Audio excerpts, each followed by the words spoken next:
thought we were all ready to play. Yeah. Joke's on you. Fucking lame. That's my bad. That's my bad. As I was trying to do a head count, I'm like, I don't have. There was 4 and 2. I don't know where's 4. Anyway, at this point, I split the group up and sent 2 of you into a timeout while the other people did their thing, and 4 of you in timeout while the other group did their thing. At first, we had Nolan and Otway go into Aurel's fine shop. Upon there, they realized that all was amiss. There was a shattered front door. There was blood leading into and out of the shop. And a very distraught Nolan charged in with lance ablaze into the shop and realized that at once he couldn't see what was going on, and at 2, there was something amiss whenever he realized that his uncle lay shackled on the floor with a lance protruding from his chest. Combat ensued. You drew the hobgoblin alchemist out into the open, ate some bombs. Nolan ended up dropping, I believe. No, or Otway dropped. One of the 2 you went down. I don't think. Did he go down? I went to 0. I hit 0 exactly. Yeah. I didn't have anybody die last session. I had a whole lot of you fuckers go to half, or about there. Almost did. At that point, I believe a lucky lance blow from Nolan dropped the hobgoblin.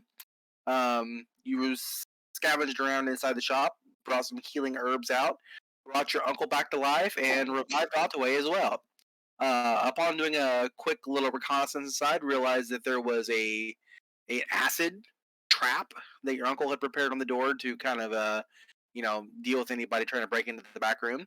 You disabled the trap since you knew it was there, and recovered some townfolk, including your sisters, that were hiding out in the basement of your uncle's shop. Doing a very quick scavenging of everything within the shop, you guys managed to find a potion of invisibility, 3 alchemist fires, an antitoxin, a healer's kit, 5 oil, 2 smoke sticks, 2 tanglefoot bags, 2 thunderstone, 3 vials of anti-plague, 5 bottles of blood block, 1 bottle of fire ward gel, 2 flasks of defoliant, mortar and pestle, 1 dose of dust of illusion, 1 dose of dust of tracelessness, 600 gold worth of raw alchemy goods that can be used for, producing any kind of alchemical needs, and 13 provisions within Aurel's fine shop. You also had gathered 18 provisions within the taproot. You found a ring of jumping, 40 arrows scavenged from the bodies, 5 charges on a wand of grease, 31 charges on a wand of prestidigitation, 2 elixirs of tumbling, a set of juggling balls, and 2 bristle belly ever-burning torches. At this point, everyone kind of got their bearings together and decided that they were going to scout the outsides of town and make your way back to the taproot, hopefully kind of reconnaissing with the other group. As we transitioned to the other group, as you guys went to the Riverwood Shrine to try to see what was going on, get some more citizens to safety, you encountered a warg on the threshold of the shrine. And a very long, put-together battle with the warg at one point howling, alerting everyone around. You guys dropped the warg. I believe it was a pretty rough battle. You guys did some scouting of the outside little precipice building, encountering some NPCs that were locked inside. You guys did a good little front and back breach of the shrine. Some of you, I believe Sean was out front with Harold and tried to draw the hobgoblins inside out while the rest breached from the back. A quick little battle happened inside with you guys flanking the hobgoblins, and I don't believe anybody was in too much danger on that fight. I thought Harold was in danger. Well, Harold was always in danger. That's why he didn't melee much. Yeah, I about went down a couple times. Yeah. At this point, you guys managed to free the Riverwood Shrine at that point from the clutches of the hobgoblins. You brought out 11 provisions worth of goods, 2 alchemist fires, a masterwork battle axe, a mess kit, 3 gold in raw coinage, 12 charges on an elm wand of magic missile, a silver cup, a darkwood carving of a butterfly, 3 bottles of fine old law whiskey, 100 gold worth of gold dust, 27 semi-precious stones. Make my there we go. And 76 gold loot and 1 ivory Erastal holy symbol. Everyone reconnoitered back at the Taproot Inn at this point. It was a concerted argument on whether to travel to Kinning's stead. Realizing that the town was pretty much overrun at this point, everyone made a half-hearted fight for why they should go, and was put down by common sense. And everyone at this point decided they were going to travel to the bridge and flee Feindar. At the same time as Nolan led the survivors that were camped outside across the bridge, or tried to at least, and caught a hail of arrows for his reward. We lost a no knees out there. Yeah, you lost. Well, not really. Hey, what? What? Yeah. What? You know what I mean. His lance sure looked cool set ablaze, though. The second crossing. Well, no, we aren't to that point yet. This was the initial rush where a gnome died. Oh, yeah, shit. Yep.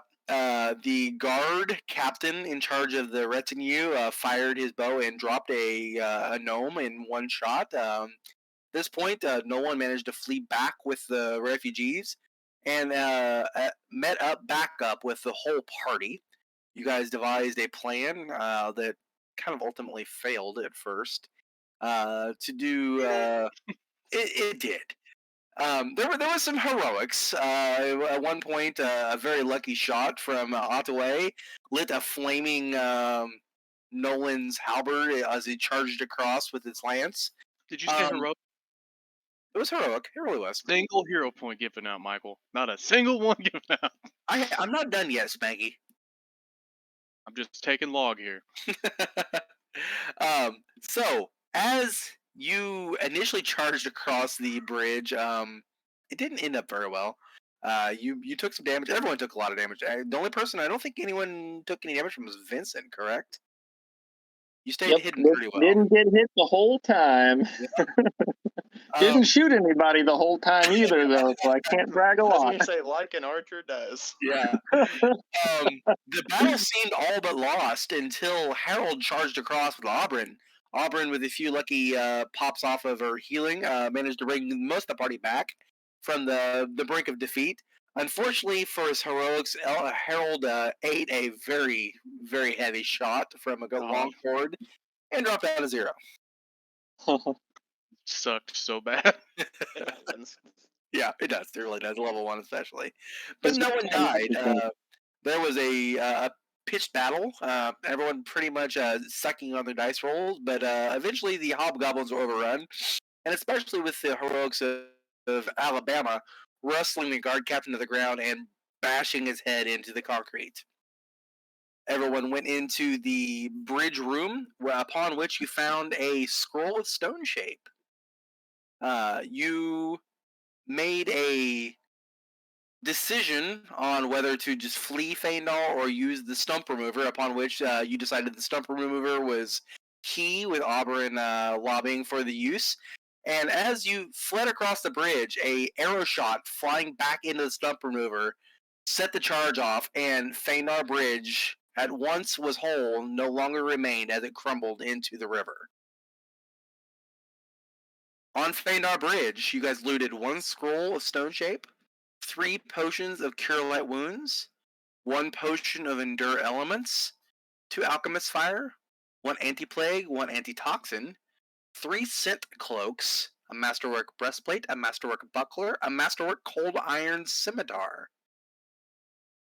Very nice. Masterwork Light Crossbow with 20 bolts, an Animal Harness, a Compass, a Crowbar, some Manacles, signal whistle, 50 foot of silk rope, a small tent, and 16 gold. I didn't know, Lane, if you had that listed since that was at the very end of the night. And I will copy and I will send it to Font. An animal. There you go. It could be good if we find like a pack animal of some kind. So at this point, you were fleeing across the bridge. You set the bomb off, and the explosion completely decimated the bridge, completely floating down into the water flowing down the river. Everyone takes stock for a second, takes a deep breath of what is happening. The survivors are panting in fear. You look back into Feanor as a ceiling of smoke hangs over the city, reflecting the orange glow from burning houses. Ash drifts in the air like falling snow. The screams of townfolk have died away, leaving an eerie silence broken now and then by the howling of wolves or the harsh tones of goblin tongue. Bodies lie in the streets, sprawled in pools of blood where they fell. It seems that everyone else in town may be in prison or dead except for the hobgoblin invaders. Feanor has fallen.